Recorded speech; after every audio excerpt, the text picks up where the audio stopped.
What if Minecraft had a story? Chapter 1. The Age of Creation. He awoke with the sun on his face and the square-edged grass beneath his fingers. He did not know his name, nor how he had come to be here. The world was a blank slate, and so was he.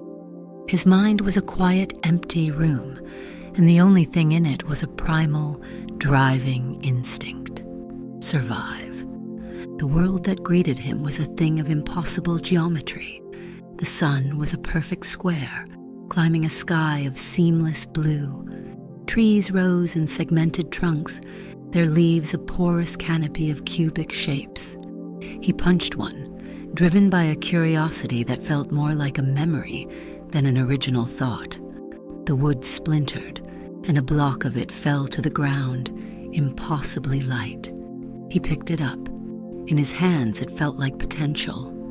He punched the tree again and again until it was gone, leaving only a floating tuft of leaves that soon vanished into nothing. Those first days were a blur of instinct and discovery. Hunger gnawed at him, a simple, insistent reminder of his mortality. He learned the taste of red apples that fell from oak trees and the savory meat of pigs and cows that wandered the plains. He learned that the world was malleable, that the block of wood in his hand could become 4 smooth planks, and those planks could become a table, a crafting table, a nexus of infinite possibility. At this table, he felt a spark of genius that was not his own, a whisper of forgotten knowledge. He laid out sticks and wood, and they became a pickaxe. He struck the stone of a mountainside, and it yielded cobblestone. With stone, he forged better tools, a furnace, a sword. He was no longer just a survivor. He was a builder, a creator. He built his first shelter as the square sun began its descent, painting the world in hues of orange and violet. It was a simple dirt hut, a hovel dug into the side of a hill, but when he placed a wooden door and sealed himself inside, it was a fortress. Through the cracks, he heard strange noises in the dark, the groan of shuffling feet, the hiss of something sinister, the dry rattle of bones. He did not know what these things were, and a cold dread told him he did not want to find out. He spent that first night huddled in the dark, his stone sword clutched tight, listening to the symphony of terrors outside. But the sun always returned. The morning light was a cleansing fire, burning away the creatures of the night and his own fear with them. Years passed. The man who had come to call himself Steve was no longer the frightened creature who had hidden in a dirt hut. The montage of his life would have shown a man gaining mastery over his domain. The hut became a wooden cabin, the cabin a sprawling stone keep with high walls and glass windows that glittered in the sun. He tamed the land, planting neat rows of wheat that swayed in the breeze and carving terraced farms into the mountainsides. He delved deep into the earth, his torchlight a lonely star in the oppressive dark, chasing veins of iron, gold, and the coveted brilliant blue of diamond. He became a master craftsman, an architect, a geologist, an alchemist. He built a railway that snaked through canyons, a library filled with books he could not read, but whose enchanted leather covers hummed with power. And he built a nether portal that tore a shrieking purple hole in reality itself. He stood on the precipice of that shimmering gateway, felt the oppressive heat of the hellish dimension beyond, and stepped back. There were some doors not yet meant to be opened. For a long time, the world was peaceful. The challenges were of his own making, a taller tower, a deeper mine, a more intricate machine. The nights were still dangerous, but the monsters were a known quantity. A predictable nuisance easily dispatched by his diamond sword, or a well-placed arrow from his enchanted bow. They were part of the world's natural rhythm, like the rain, or the setting sun. He was content. He was the sole inhabitant of this world, its king and its only subject. He had carved an empire of one from the blocky wilderness. Then the rhythm broke. It began subtly. The nights felt longer, darker. More monsters spawned in the shadows, their numbers growing, their groans and hisses more incessant. Skeletons seemed to aim with greater accuracy. Zombies gathered in larger hordes. The creepers, those silent walking explosives, appeared with unnerving frequency near the walls of his keep. It was as if the world's immune system, once dormant, was now actively trying to expel him. Steve reinforced his walls, lit his lands with 1,000 torches until they were a beacon in the night, and slept with his sword by his bed. The peace was gone, replaced by a constant, wearing vigilance. But the true change, the one that shattered his reality, came on a moonless night. He was atop his highest tower, surveying his illuminated lands, when he saw it.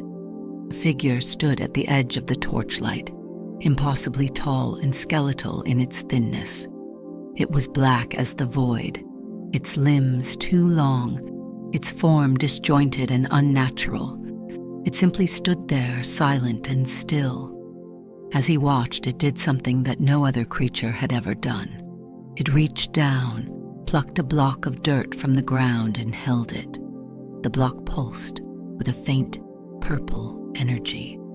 Then the creature vanished with a soft voop of displaced air, only to reappear a dozen yards away, where it placed the block down in a new, seemingly random spot. These were the Endermen. Their arrival marked the end of the age of creation and the beginning of the age of fear. They were not like the mindless zombies or the simple skeletons. They were intelligent. They were purposeful. And they were deconstructing his world. They came every night, their haunting, static-filled whispers echoing in the darkness. They ignored him, so long as he did not look directly at their glowing purple eyes. Their focus was entirely on the world itself. They took blocks from his walls, from his farms, from the pristine landscape. They moved trees, rerouted streams, and dismantled small hills, one block at a time. Their work was chaotic yet deliberate, as if they were searching for something, sifting through the very fabric of the Overworld. The world he had built, his perfect, orderly kingdom, was being rearranged into meaningless, alien patterns. They were not just destroying, they were erasing. And as he watched them tear apart his life's work, Steve understood that this was not a random plague of monsters. This was an invasion. Chapter 2: The Whispers from Hell. The world was no longer his. It was a canvas being unpainted, a sculpture being returned to shapeless clay by alien hands. The Endermen were relentless. Each morning, Steve would survey the changes from his tower, a knot of cold dread tightening in his stomach.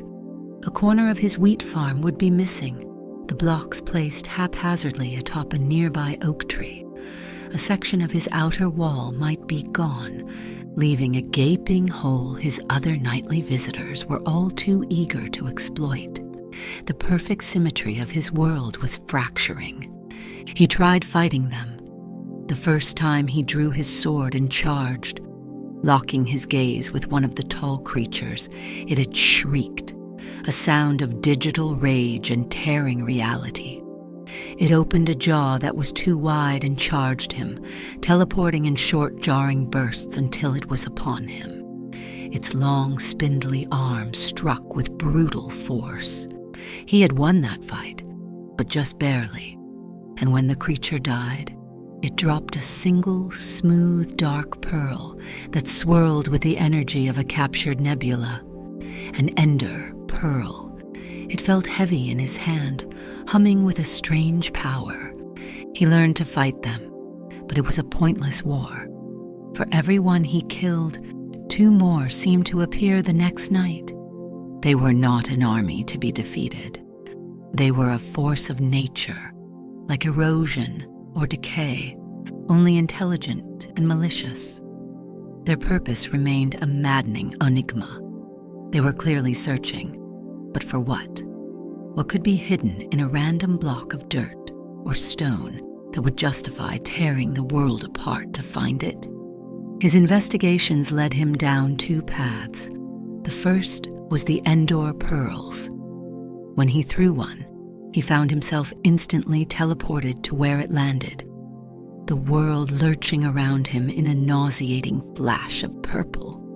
He was wielding their own power. It felt like a violation, but it was a clue. These creatures were masters of space, of instantaneous travel. They were not from this world. The second path was one he had long avoided, the Obsidian Gate, the one that led to the Nether. The Endermen were alien, but their energy, the faint purple glow that surrounded them, and their pearls felt similar. It was a different flavor of the same wrongness he felt when standing before the shimmering portal. If answers were to be found, they would be in that terrible burning place. With a diamond pickaxe in hand and a heart full of trepidation, he donned his strongest armor, gathered his courage, and stepped through the violet veil. The heat was the first thing that hit him, a physical blow that stole the air from his lungs. He was in a vast cavern of red, fleshy rock and slow-dripping lava. The air stank of sulfur and decay. Grotesque pig-like humanoids with golden swords grunted and shuffled in the distance, and the mournful, childlike cries of some unseen creature echoed through the oppressive space. This was a realm of pure hostility. He built a cobblestone shell around his portal, a tiny bastion of overworld order in a dimension of chaos. For days he explored, fighting off flaming beasts and navigating treacherous fortresses that bridged seas of lava. It was in one of these dark crimson brick strongholds that he found what he was looking for. Not an answer, but a deeper question. Floating within a cage of iron bars was a creature of fire and smoke, its body a column of rotating golden rods. It was ablaze. It shrieked and launched fireballs at him, and the battle that followed was harrowing. When he finally struck it down, it dropped one of its burning rods. The blaze rod pulsed with a heat that did not burn his hand but filled his mind with a whisper, a thread of alien thought. It was not a voice but a feeling, not a word but an intent. The whisper spoke of a master, a powerful will that commanded the Nether. It spoke of a plan, a grand design that involved both this fiery hellscape and the green lands of the Overworld. It spoke of a key, a gateway, and a weapon. And as he held the rod, the fragmented images flooded his mind. The Endermen, systematically searching. The Nether, a staging ground. And a final terrifying image of a great black dragon, soaring through a void of absolute nothingness. He began to piece it all together. Someone, or something, a ruler here in the Nether, was using the Endermen as scouts. They weren't just randomly moving blocks. They were searching for something specific, the components of a key, or the location of a hidden lock. The whispers from the blaze rod suggested that the ultimate goal was to unleash this Ender Dragon, a creature of immense destructive power, upon his world. The Overworld was not to be conquered. It was to be annihilated. He returned through the portal, the red hell light fading behind him. But he did not find relief. He had brought the Nether's whispers back with him. The purpose of the Endermen was now terrifyingly clear, and he knew, with a certainty that chilled him to the bone, that he was running out of time. Chapter 3: The Eye of the Void. The 2 artifacts lay on his crafting table, side by side, the cool, silent mystery of the Ender Pearl and the hot, whispering malice of the Blaze Rod. One was a tool of the Searchers, the other a remnant of the Master's power. On their own, they were riddles. Together, he felt they might form a sentence. Driven by an intuition that felt both foreign and familiar, he took the Blaze Rod and, using his most delicate tools, ground it down into a fine, glowing powder. The whispers intensified as the rod was destroyed, a chorus of fiery rage and dark purpose that scraped at the inside of his skull. He took a pinch of the blaze powder and carefully worked it into the smooth surface of the Ender Pearl. The reaction was immediate and violent. The pearl flared with an inner light, the nebula within swirling into a focused point of brilliant purple. The two opposing energies, the cold teleportation of the End and the fiery ambition of the Nether, did not cancel each other out. They fused, creating something new. The orb was no longer a pearl. It was an eye of Ender. It stared up at him from the table, unblinking. It seemed to possess a will of its own, a singular direction. When he held it, he could feel it pulling, a gentle but insistent tug toward a specific point on the horizon. It wanted to go somewhere. It wanted to show him something. This, he realized, was the key the Endermen were searching for, or rather a way to find the lock. He crafted a dozen more, the process becoming a grim ritual. Each one was a small piece of the enemy's power, now bent to his own will. He packed supplies, food, torches, weapons, and armor, and prepared for a journey into the unknown. He was no longer defending his home. He was taking the war to the enemy. He was going to find what they were looking for before they did. He stood outside his fortress, the familiar landscape now feeling like a temporary reprieve, a place he might never see again. He took one of the eyes of Endor and tossed it into the air. It rose, leaving a faint trail of purple particles, and hovered for a moment, pointing southeast, before falling back to the earth. The direction was clear. His journey took him across the world he had once so peacefully tamed. He crossed vast oceans in his small boat, the eye his only compass. He traversed sprawling deserts under the square sun, battled zombies in forgotten temples, and climbed over jagged mountain ranges that scraped the clouds. Every few miles he would cast the eye again, and it would correct his course, pulling him ever onward. Sometimes an eye would shatter in mid-air, its purpose fulfilled. Each loss was a pang of dread, a reminder that his resources were finite. He fought with a new desperation, hunting Endermen not for defense, but for their pearls, the raw materials of his quest. The hunter had become the hunted, who in turn had become a hunter himself. The journey led him deep into a dense, dark forest, where the canopy was so thick that the sun was a distant memory. Monsters lurked here even in the daytime. It was here that the eye's behavior changed. When he threw it, it no longer flew forward. It hovered in the air and then dropped straight down, sinking into the earth. He had arrived. He began to dig. Down and down he went, through dirt, then stone, his path lit by the lonely glow of his torches. The silence of the deep earth was broken only by the rhythmic chink, chink, chink of his pickaxe. Finally, after what felt like an eternity, his diamond pick broke through into empty space. He had found it. He lowered himself into a corridor of mossy, cracked stone bricks. The air was stale, ancient. This was a place built by hands other than his own, a structure that predated his arrival in this world, a stronghold.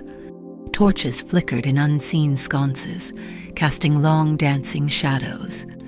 He heard the scuttling of silverfish in the walls and the distant groan of zombies. He navigated the labyrinthine halls, his sword a blur of blue as he fought through the fortress's undead guardians. He passed a library whose shelves were filled with rotted, unreadable books, and a chamber with a fetid well. The entire place felt wrong, a tomb that was not meant to be disturbed. And then he found it, a grand chamber with a staircase leading down to a platform that hung over a pool of bubbling lava. In the center of the platform was a square frame made of a strange green-black material he had never seen before. It was an end portal. 12 indentations lined its frame, most of them empty. This was the lock. He knew instantly what he had to do. The Endermen, guided by their Nether master, were searching for these strongholds. Once found, they would use the Eyes of Endor to activate the portal, opening a permanent gateway to the End dimension and releasing the dragon upon the Overworld. But they hadn't found this one yet. He had beaten them to it. A terrible choice presented itself. He could destroy the portal, shattering it with his pickaxe and sealing the gateway forever. Or he could activate it himself. He could take the fight to them, enter the dragon's den, and end the threat at its source. To stay and defend was to wait for the inevitable. The Endermen would eventually find another stronghold. The Nether would not give up. To go was to risk everything on a single, desperate gambit. He looked at the portal frame, then at the Eyes of Endor in his hand. He had 12 of them, exactly the number he needed. It felt like destiny, a cruel and unavoidable fate. He was not meant to be a farmer or a builder. He was meant to be a warrior. One by one, he placed the eyes into the empty slots. Each one clicked into place with a sound like a locking tomb, and the portal frame began to hum with a low vibrating energy. When the last eye was set, the space within the frame erupted. It did not become a shimmering curtain of purple light like the Nether portal. It became a hole in the universe. It was a square of pure star-flecked blackness, a piece of the midnight void that did not reflect any light. It was silent, absolute, and utterly terrifying. This was the way. He was going to stop the Nether's plan by completing it first. He would be the one to open the cage, but he would do it from the inside to slay the beast before its keepers could unleash it.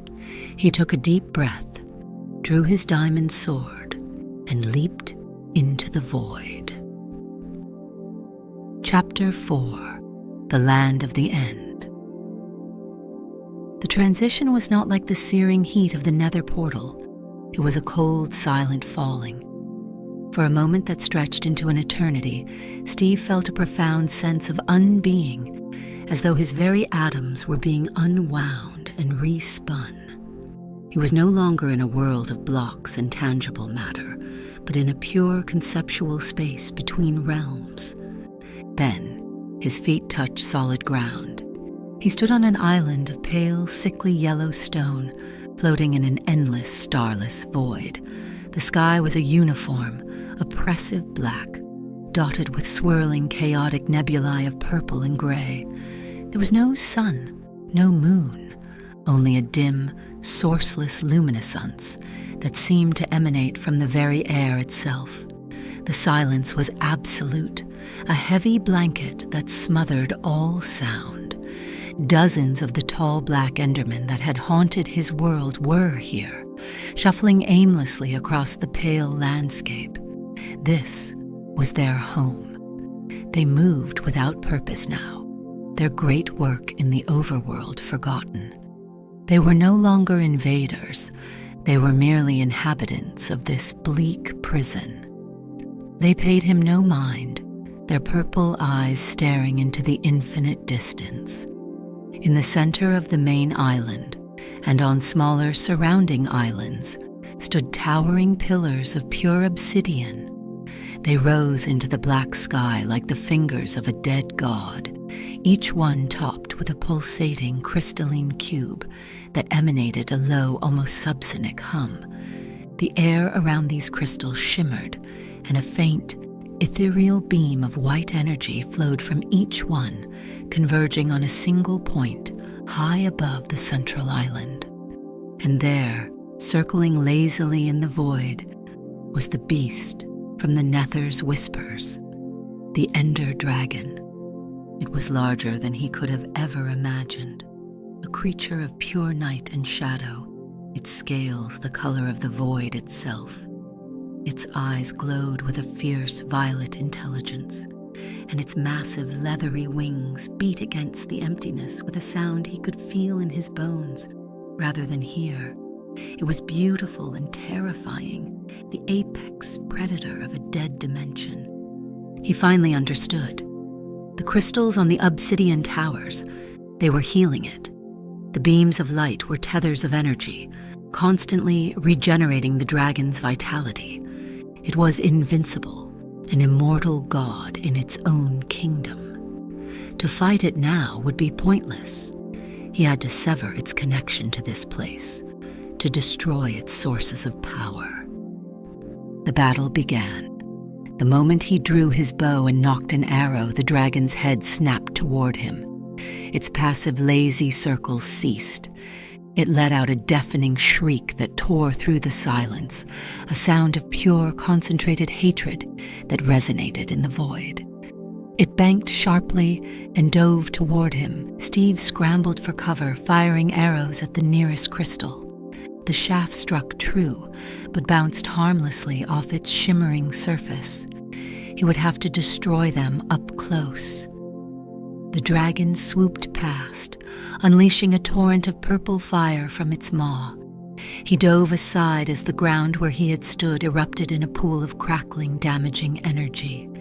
He had to be smart. He had to be quick. He began a desperate ascent of the nearest obsidian tower. The climb was treacherous, the black rock slick and unforgiving. The dragon circled back, strafing him, forcing him to cling to the pillar as its shadow passed over him. The Endermen on the ground below became agitated, their heads snapping in his direction, their eerie whispers growing louder. He reached the summit, standing on a tiny platform just feet from the pulsating crystal. It hummed with immense power, making his teeth ache. He swung his diamond pickaxe. The crystal resisted, ringing like a bell, but then it cracked. With a final desperate swing, he shattered it. The crystal exploded in a blinding flash of light, the force of the detonation throwing him from the top of the tower. He fell, the pale ground rushing up to meet him. At the last second, he managed to empty a bucket of water beneath him, the splash cushioning his fall just enough to save his life. The dragon roared in fury. One of the beams of light connecting to it had vanished. It felt the loss. 1 down, 9 to go. The battle became a deadly dance. He would sprint across the barren landscape, dodging the dragon's attacks and the newly hostile Endermen, who now teleported around him, striking with their long arms. He would find his moment, build a makeshift tower of cobblestone up to the next crystal, and shatter it, often having to leap into the void and use an ender pearl to teleport back to solid ground before he fell into eternity. 2 towers were different. They were caged in iron bars. He had to meticulously mine his way through the cages while the dragon relentlessly assaulted him. Each destroyed crystal was a small victory, but it weakened him, draining his supplies and his resolve. The dragon grew more and more frantic, its attacks more ferocious. It was no longer a god, but a cornered beast, and it was fighting for its life. Finally, only 1 crystal remained. As he shattered it, a profound change occurred. The Ender Dragon shrieked, a sound not of rage but of pain and vulnerability. All the ethereal beams were gone. It was cut off, mortal. It swooped down, landing heavily on a circular bedrock structure in the center of the island. A strange, fountain-like portal that was dormant. It lowered its head and stared at him, its violet eyes burning with a cold, ancient intelligence. The games were over. The true fight was about to begin. Chapter 5: Death of a God. The dragon was grounded. It crouched over the dormant exit portal, its massive form a silhouette against the void. For the first time, it was on his level, a terrestrial threat. The air grew thick with tension, the silence of the end replaced by the heavy, rhythmic breathing of the cornered beast. Steve's heart hammered against his ribs. His armor was battered, his supplies dwindling. He had a few golden apples, a handful of arrows, and his enchanted diamond sword. It would have to be enough. This was the final act. He charged. The dragon responded with terrifying speed. It lunged forward, its head a battering ram of obsidian-hard scales. Steve rolled aside, the beast's jaw snapping shut where his head had been moments before. He scrambled to his feet and swung his sword, the diamond edge scraping harmlessly against its flank. The scales were like bedrock, impenetrable. The dragon whipped its tail, a massive scythe-like upendage that swept across the island. Steve was thrown from his feet, tumbling across the pale endstone, his armor groaning under the impact. He came to a stop, his vision swimming. The dragon was already turning, preparing another charge. He couldn't fight it head-on. Its hide was too thick. He had to be smarter. He remembered the Nether, the whispers, the purpose of this creature. It was a weapon, designed for one thing: destruction. And its most potent weapon was its breath. As the dragon charged again, he held his ground. At the last possible second, he dodged, not away, but towards it, slipping under its massive head. The beast, unable to stop its momentum, slid past him. It roared in frustration and unleashed a plume of its purple fire, but he was already out of range. The noxious cloud settled on the ground, creating a lingering pool of deadly energy. He had found the pattern, dodge the charge, strike in the brief window of vulnerability, and avoid the breath. It was a deadly, unforgiving rhythm. For what felt like hours, the dance continued. He would bait the charge, land a single, desperate blow on its neck or underbelly where the scales were softer, and then retreat before the inevitable counterattack. The dragon began to show signs of wear. Its movements became slightly slower, its roars laced with a new, higher pitch of pain. Dark, ichor-like blood began to seep from a dozen small wounds he had managed to inflict. The god was bleeding. Emboldened, Steve pressed his advantage. He stopped retreating, instead using his Endor pearls to teleport behind the creature after it charged, landing 2 or 3 quick strikes before it could reorient itself. The dragon grew enraged, its movements becoming more chaotic and unpredictable. It stopped charging and began to beat its massive wings, hovering just above the ground, trying to blast him with its breath from above. Steve knew this was his final chance. He had 1 Ender Pearl left. As the dragon hovered, preparing to unleash a devastating barrage, he threw the pearl not to the side, but straight up. The world twisted, and he found himself in the air directly above the dragon's massive spined back. He fell, aiming his sword downwards. He plunged the diamond blade deep into the space between the dragon's shoulder blades, sinking it to the hilt. The beast's roar was no longer one of fury, but of pure, unadulterated agony. It thrashed wildly, trying to dislodge him, its wings beating the air into a chaotic tempest. Steve held on, his entire body screaming in protest as he was whipped back and forth. The dragon's flight became erratic. It crashed into one of the obsidian pillars, shattering the black rock. It scraped against the ground, trying to crush him against the stone. Then, with a final shuddering cry, it began to die. A brilliant white light started to emanate from the wound where his sword was buried. The light spread, tracing glowing geometric patterns across the dragon's black scales. The beast stiffened, its wings locking into place. It hung in the air for a moment, a statue of dying light, before it began to disintegrate. It dissolved into a shower of brilliant white particles, a cascade of pure experience and energy that rained down upon Steve. The roar of its death echoed into the void and then faded, returning the end to its eternal oppressive silence. He stood alone on the island, panting, his body a canvas of bruises and cuts. The Endermen stood frozen, their heads tilted as if listening to a sound he could not hear. The threat was over.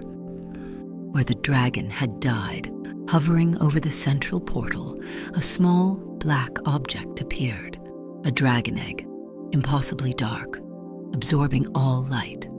A trophy, a legacy. The bedrock portal beneath it activated. A column of light erupted from its center, creating a gateway. But this was not a portal of screaming purple chaos. It was a gentle, inviting light, a silent promise of home. Before he stepped into it, a screen of text filled his vision, words forming themselves from the fabric of the void. It was not a language he knew, yet he understood it perfectly. It spoke of players, of credits, of a high score. It was a poem about dreams and the universe. It was the world, the game itself, speaking to him. It told him he had reached the end, that he had read the book, and now he could wake up. He had freed the world. Perhaps, he thought, he had also just freed himself. With one last look at the silent, empty void of the end, Steve stepped into the light. Chapter 6: A World Scarred, but Whole.